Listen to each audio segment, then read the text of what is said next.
couple of weeks ago, I received an email from someone who works at a company called Airtame with somewhat cryptic question if I hated messy wires and cables just as much as they did. And of course, the answer is yes.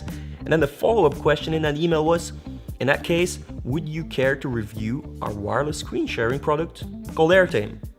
Now, usually I'm not that good with product reviews or with showing pros and cons of these kinds of things, but I was intrigued by their product, and also I appreciated their friendliness and also their tenacity of contacting me.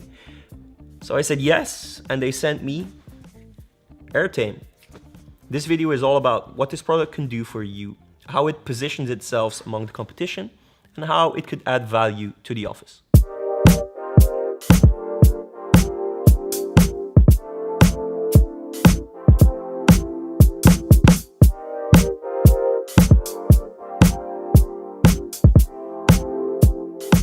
Prior to being invited by Airtame to do the review, I've only heard of them through ads on Instagram and Facebook. But I had some people in my network who were familiar with the product and who were quite enthusiastic about its features. But there was one point of criticism that was very, very consistent. Everyone said, oh, it's a really nice device, but so expensive. Now, deciding whether something is expensive or cheap is done by referencing it to other products that are similar in the same market space. And for that, people often refer to Chromecast, which is this little fella.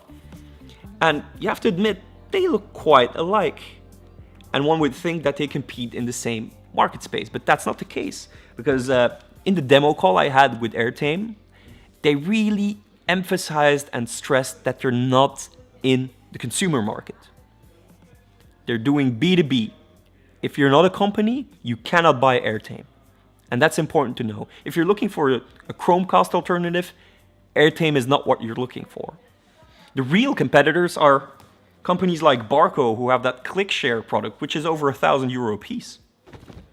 This is $299, and compared to that, it's quite cheap. Now, I'm not going to do a review of that Barco appliance. That's not the goal. But I just want to show you that mentioning price is quite relative. Now, I'm not saying this is cheap. In the end, when you've seen the entire review and you've seen the pros and cons, it's up to you to decide. But again, if you're looking for something at home, go for Chromecast, go for Apple TV. If you're looking for the workplace, for the office space, you could consider this. So what does this package contain? Of course, the Airtame itself, which is quite small and connects to your TV or screen via an HDMI port. There's also a micro USB connection that is used to power it, because this contains no battery. It needs to be powered over USB. There's a USB cable to power it. There's an extension cord for HDMI. And then there's the plug to connect the USB. It doesn't have adapters connected to the plug itself, but it comes with the UK version, the European version, and a US version. That is the package.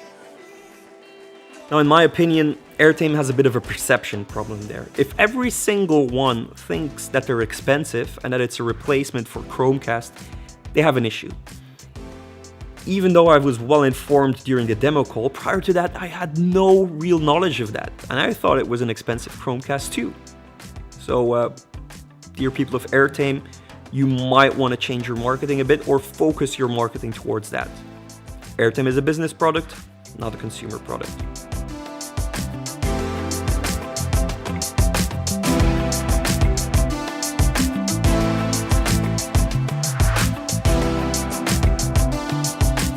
Now, these things don't just work out of the box. There's some setup required, and you wouldn't expect it to be on any other way. The way to install Airtame is by downloading a custom app. Yes, an app, unfortunately.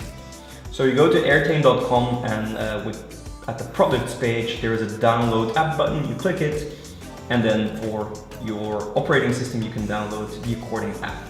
I've got a Mac, so I'm going to get Airtame for Mac, and it's going to download a custom DMG. The installation process is pretty straightforward. You just open the DMG, drag the Airtame binary to your applications folder. You're good to go. Open up Airtame, allow it, and then on top you have a little widget here which points to the Airtame. Now it found an Airtame. That's exactly the one you see on screen right here. So the goal is now to connect that one.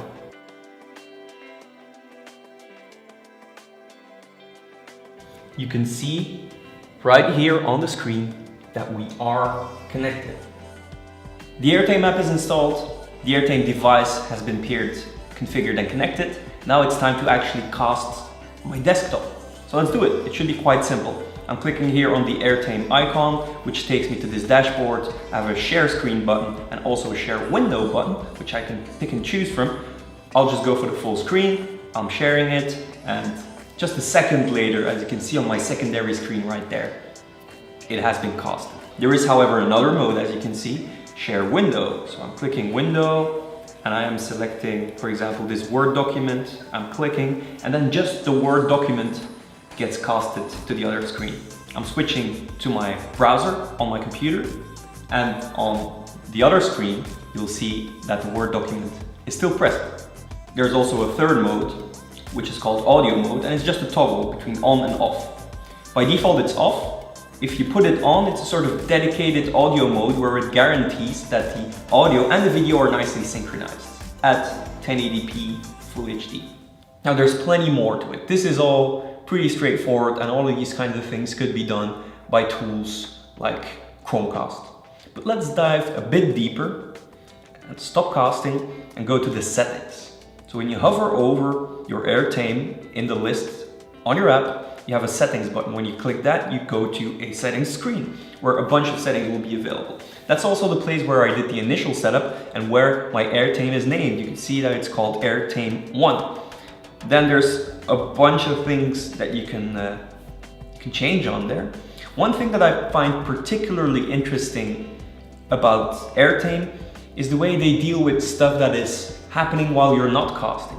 Because the core business of Airtame and its competitors is to cast data, to cast whatever you see on your screen to a monitor or a casting device, a projector, a TV, you name it. However, Airtame is also focusing on what's on your screen when you're not casting. Let's switch it up a bit.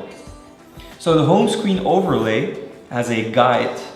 I could choose to put the guide on the left. You will see that it has changed instantly on my monitor. Let's switch it up a bit and try different options there. A minimal guide, let's apply these changes. It doesn't stop there. You could say no guide whatsoever.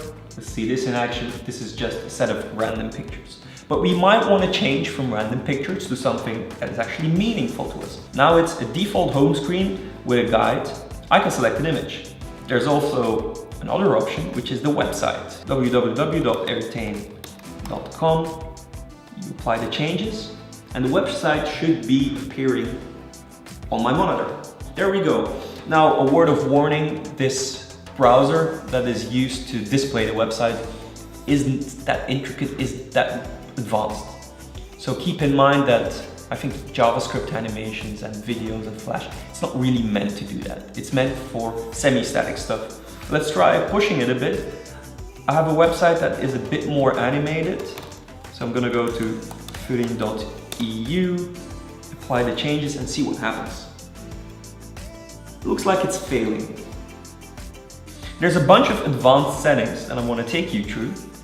Here's a cool option, pin code connect. When you enable it, you make sure that whenever someone tries to connect, a 4-digit pin has to be entered, which is ideal in cases where you have lots of meeting rooms, where you have lots of Airtames, that there's no real sense of confusion, that someone doesn't cast something to another device or just tries to act funny and in a meeting room just put on some obnoxious content and just stream it to the screen just for the hell of it.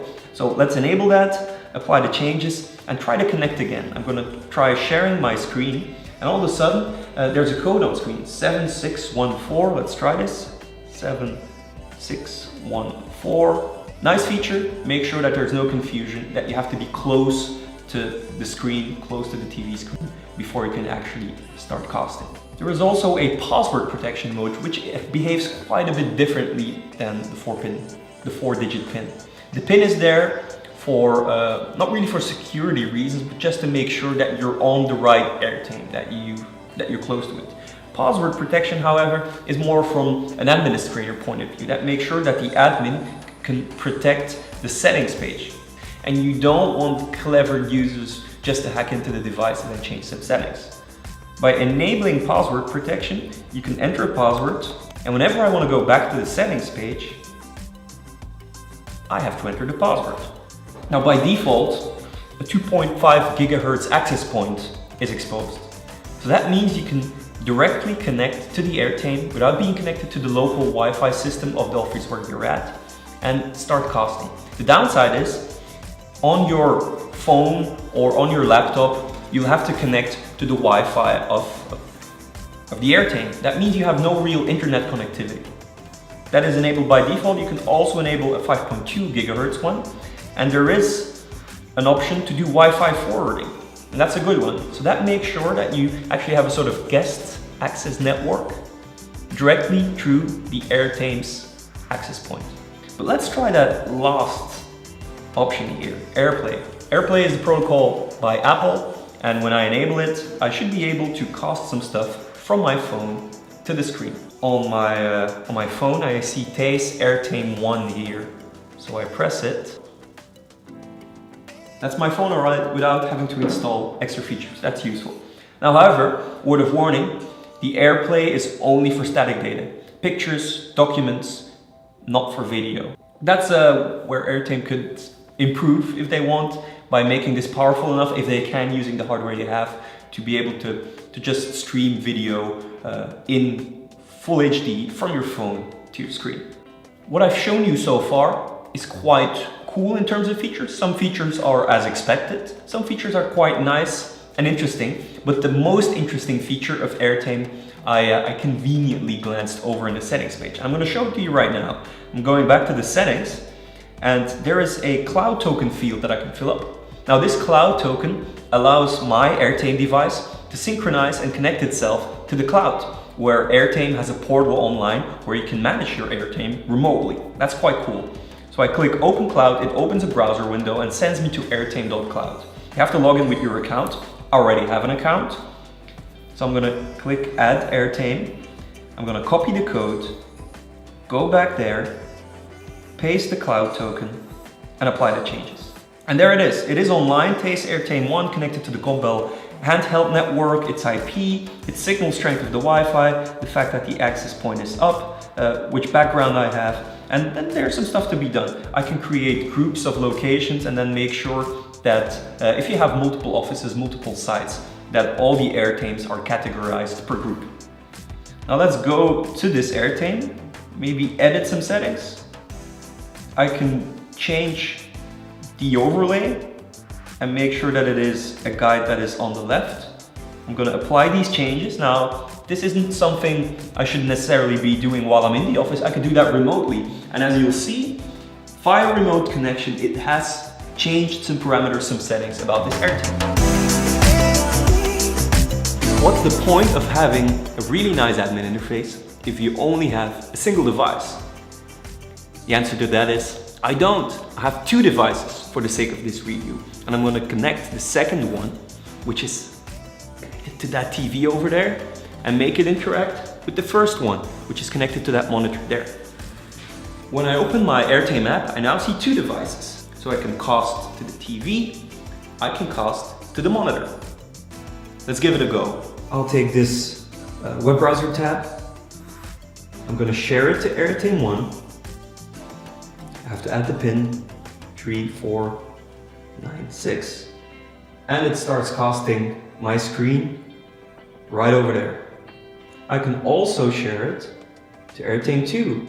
I now have my screen shared across multiple devices, which is quite nice, especially when we're in an environment that is too big to have a single screen, maybe even for digital signage, such in cafeterias, or when you're in a meeting room that is so big, maybe a conference facility where you need multiple screens. That is a very nice feature.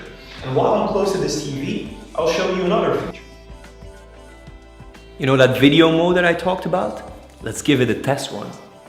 The reason why I'm doing it now and didn't really go into it earlier on is because this monitor doesn't really have any good audio. However, right behind me we have a full-blown TV screen with speakers, let's try casting something in video mode that has some audio link to it. So I have a video here of my previous vlog. When I play it, it has audio. Let's crank up the volume. It has audio coming out of my speakers in my laptop. Go to Airtame, share the window, maybe, for the sake of the test. It gets casted to the TV over there. So you see that the frame rate isn't all that. And that's something that is countered when you enable audio mode. So I click audio on. It says it's buffering, as you can see on screen, and it adds that 1 second delay, as I mentioned. And when I press play right now, the audio should come from the speakers behind me and not from my laptop. And the video audio ratio should be very, very smooth. It should be synchronized. There you have it. Let me take you there.